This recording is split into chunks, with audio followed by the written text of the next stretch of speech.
Ég grét í mörg ár eftir að ég horfði á The Exorcist. Ég var 8 ára gamall. Ég er enn að jafna með þetta. Ég var svo hræddur sko. Ég næstum því grét fyrir Secret bókinni sem ég las fyrir nokkrum árum. Þá sá ég tilgang lífsins. Ég grét úr gleði.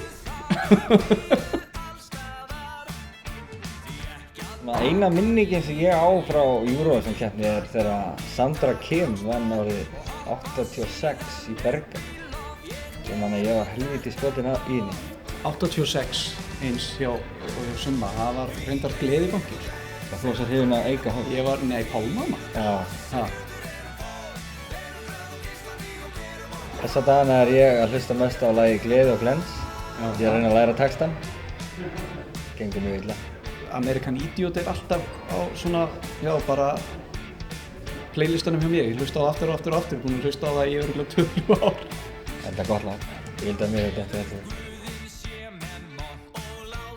Ég ætlaði mér að verða slökkviliðsmaður, eins og frændi minn. Ég ætlaði mér líka að vera tölvuleikari. Og þú ert bæði? Og ég er bæði í dag. Sko, við í hljómsveitinni erum svona hjátrúarfullir að einu leyti að við höfum aldrei hægðir 2 tímum fyrir tónleika. Það er prinsip. Það er prinsipmál. Við höfum trú á því að tónleikarnir okkar fari illa. Það hefur sannað sig. Já, það hefur sannað sig.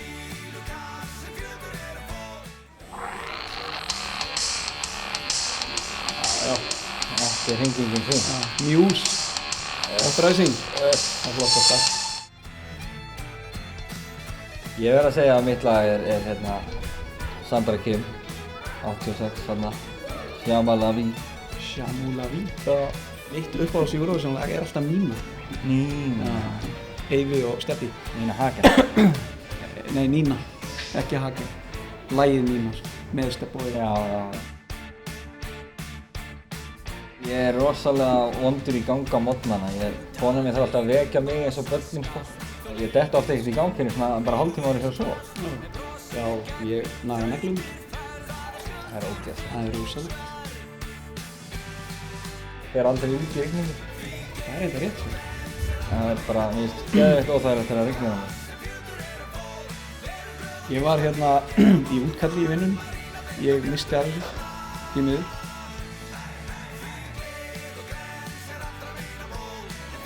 Tell me there's no compromise. Tell me if there is no compromise. We'll be together all the time.